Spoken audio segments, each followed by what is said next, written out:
I've never met a person who was not successful that didn't have a great amount of self-discipline within their life. Self-discipline and being able to perform and being able to keep your life on schedule and being able to keep commitments and promises and meet deadlines is essential to success. The fact of the matter is that the reason discipline is hard to maintain is because it is hard to maintain. That's what makes discipline hard. It's hard.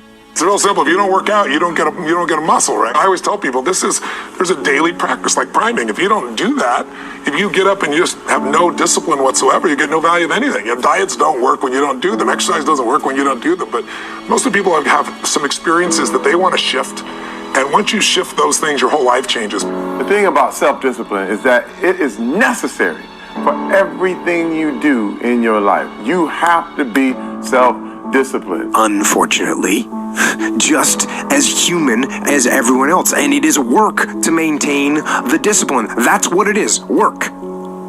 Holding the line, maintaining the standard, giving no slack, none. That's the discipline.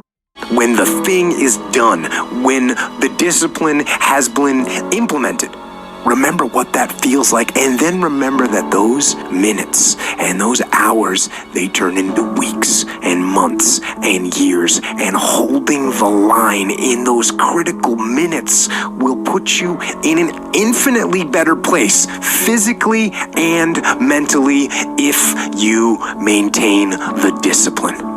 So work through the weakness, fight through the temptation, hold the line. Hold the line, maintain the discipline. It is not easy, but it is worth it because discipline equals freedom. It's all mental, and people don't get it. You know, everybody wants to say, okay, well, here go 10 steps to, okay, Lewis said do 8, E.T. said do 9. You know, this person says this is the 12 steps, and everybody's trying to get the steps without the mentality. It's like, okay, maybe you don't need all 9, or maybe you don't need all 8. Maybe you need 4, maybe you need 12. I don't know. But I think sometimes they see what we do and say, if I can duplicate that, just like exactly how he's done in the book, exactly how, and it's like, yo, you have a story. You know, you have a unique experience. And so your 12 are shaped by not just your world, but how your world has shaped your thinking. And I think that's the part they're missing. It's like, guys, you know, if it was easy, everybody could do it. If it was a cookie cutter, everybody would just follow it to the T. But there's a mindset. And when I looked at Serena, you know, when I look at the Michael Jordans of the world, Tom Brady, you know, when you look at Michael Phelps, like, it is a mentality. You know, on our new album, The Resolution, I talk about, I got that dog. And I'm not really referring to just this, you know, aggressiveness, but it is a mindset. I saw Belichick said something where, you know, they were like, how you feeling about the Super Bowl? He's like, I'm going to be honest with you. We're 5 weeks behind. You know what I'm saying? He's like, yo, everybody else is next year. For next year. Everybody else is practicing, training. They lost, you know, and so they're trying to get ready. They're lifting weights. They're reading books. They're, you know, everybody that lost is studying. He's like, yo, what type of mind says we're 5 weeks behind the day after the Super Bowl? Right, the day after the Super Bowl. So, but again, it's a mentality, and I think a lot of people are missing that mentality. You know, and there's a lot of folks that live life on a cushy cloud of marshmallows and bullshit, and then one day something goes wrong. And I mean, that's why spoiled kids are so sad. Like, a spoiled young boy is one of the saddest things ever. A young boy that becomes a man and can't take care of himself, and his dad has to keep on rescuing him. His dad has to keep on bailing him out of situations and giving him money. I've met guys like that, and that is a crippling affliction when they don't have the character themselves to be able to get by in life. They constantly need someone to help them and bail them out. Even as a grown man, I've met guys in their 40s that still need help from their parents. There's sometimes where you have to pull yourself up and you have to push forward, even if you want to stay in bed. And if you don't do that, and you just keep calling on your daddy and your daddy keeps rescuing you, you never develop those tools. You never develop that ability to recognize what you're doing wrong with your life. Because you're soft, you got a cushiony, you got a safety net for your safety net. Make every day your masterpiece. The secret of your success, the secret of my success, is determined by what we do daily. And we've missed this all the time. I wrote a book called Today Matters. And the reason I wrote the book Today Matters is because today matters. We over-exaggerate yesterday. We just think we were amazing yesterday. We weren't. Just trust me. Of course, when you're my age, 71, you don't need to worry about it. You forget. The other day I was in a car and Margaret looked at me and said, John, we're forgetting everything. I said, we kind of are, aren't we? She said, let's do a plan. I said, what's your plan? She said, you remember who we are, and I'll remember where we're going. Hey, it's working. It's really working. You got to divide it up a little bit. You got to divide it up. We over-exaggerate yesterday. Hey, we overestimate tomorrow. Oh yeah, tomorrow. I'll get to that tomorrow. Oh yeah, I'll do that. Oh yeah, tomorrow. By the way, good intentions are worthless. Worthless, folks. When are you going to fall out of love with good intentions? They're worthless. Good intentions are worthless unless they lead to good actions.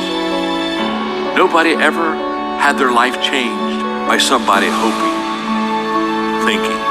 Good intentions are not enough. Yeah, I'm inspired by, life and all sorts of things. You can say something right now that would inspire me to write a song or something to happen. Most kings just happen to be inspired by Basquiat drawing, the drawing, and you had most young kings get their head cut off on the bottom. And I looked at that and I was like, it's powerful. Just the statement in itself, lends itself for a song. Song starts inspired by Basquiat. My chariot's on fire. Everybody took shots at my body up. I'm tired. And then it's just, they build me up to break me down, to build me up again. They're like, oh, we need you back so we can kill your ass again. It's like this thing, this love, hate thing that the world has with success, period.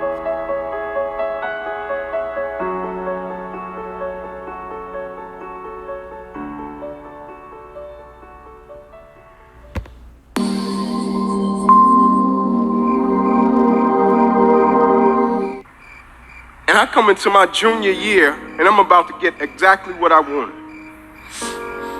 About to get this thing called NFL.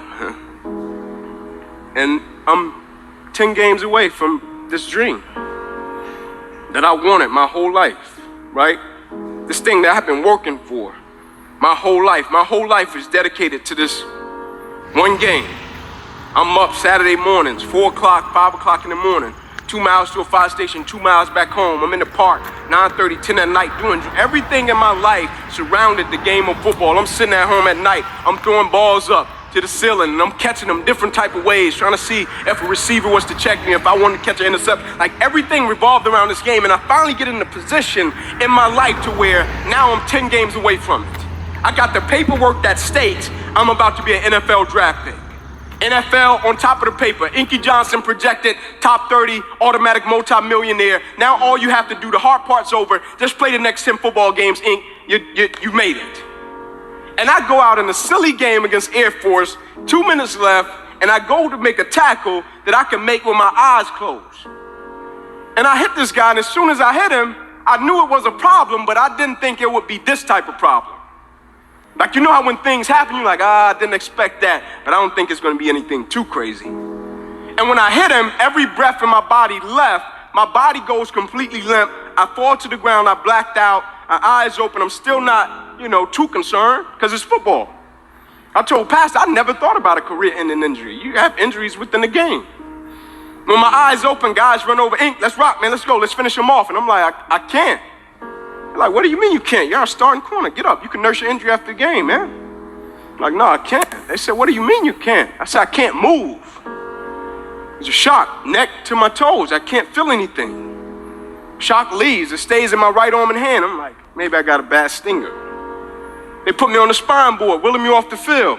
Doctor says to me as he's walking beside me, I don't know how you're still alive, son. You don't have any pulse. We get to the ambulance. My father's standing there. I'm like, Pops, I laid it on him, right? I put it on him, right? My dad's like, yeah, but I think you got the worst part of this one, E. Doctor say, we're going to take you over, run a couple tests, bring you back into the room. Everything will be cool. They run the test. They bring me back into the room. Mom comes in, kisses, prays. Son, you'll be fine. She's going to walk out. Doctors rush in. Head boy says, hey, man, got to rush him back to surgery. He's about to die. And I look at him and I want to ask him, like, man, you can't use another word? Like, use a synonym, brother. How y'all say die? Like, you sure die, man? And he could tell from how I'm looking at him that I'm questioning. And he says to me, you ruptured a subclavian artery in your chest, you're bleeding internally. If we don't perform this surgery tonight, I guarantee you, you won't be here in the morning. From 7 years old to 20 years old, boiled down to one moment.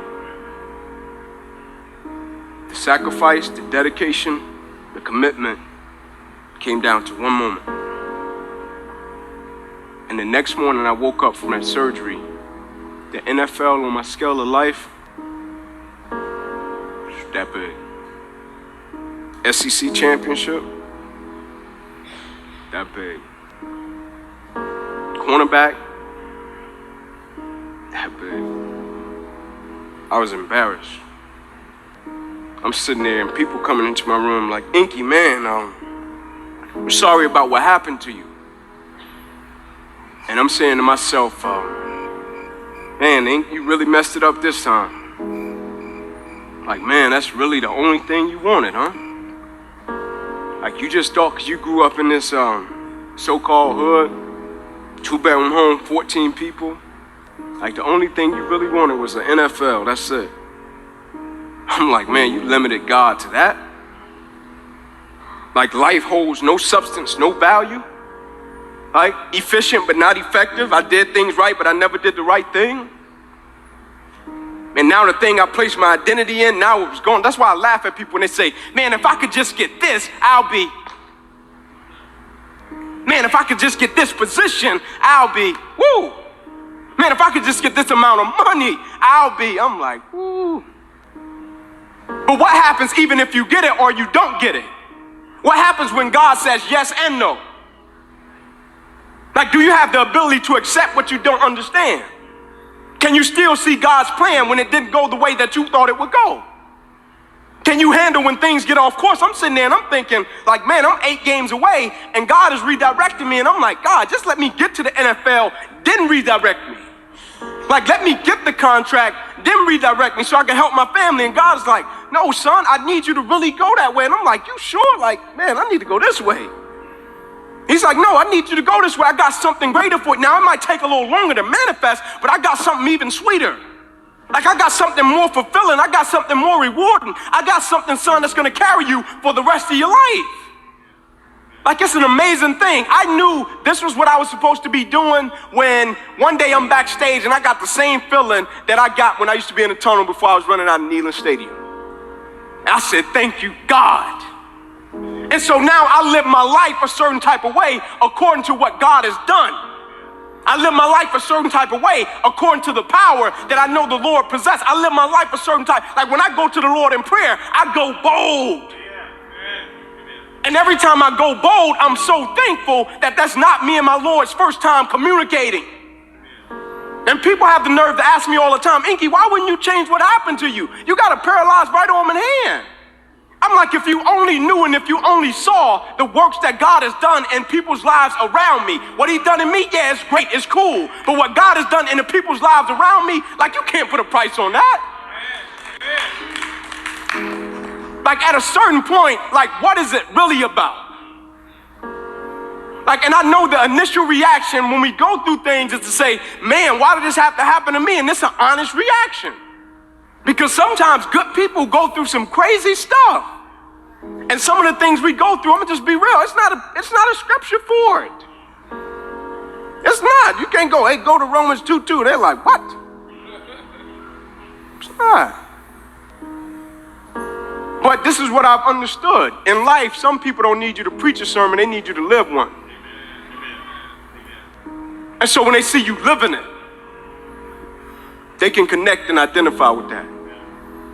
The only thing I ask of you, as talented, as brilliant, as powerful, as beautiful as you are, never allow life to make you forget why you started in the first place.